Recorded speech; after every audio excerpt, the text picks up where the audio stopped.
લગભગ 23મી જુલાઈથી બંગાળ ઉપસાગરમાં આવશે. Bengal ઉપસાગરમાં well-marked low pressure બનવાની શક્યતા રહે છે.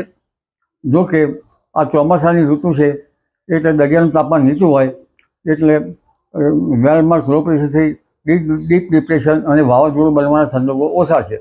પણ આ વેલમાર્ક લો પ્રેશર બનશે તેના કારણે દક્ષિણીય પૂર્વીય તટો ઉપર ભારેથી અતિ ભારે વરસાદ કરવાની શક્યતા રહેશે. અને ધીરે ધીરે આ સિસ્ટમ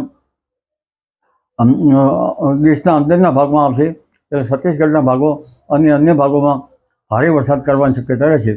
ત્યારબાદ આ સિસ્ટમ લગભગ પૂર્વીય મધ્યપ્રદેશના ભાગમાં આવશે અને ત્યાં થઈને ગુજરાતના ભાગમાં આવવાની શક્યતા રહેશે.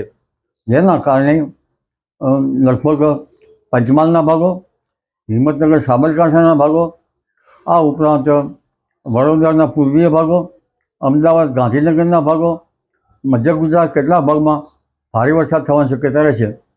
મધ્ય ગુજરાતના અને પૂર્વ ગુજરાતના કેટલાક ભાગમાં ભારેથી અતિ ભારે વરસાદ થવાની શક્યતા રહેશે.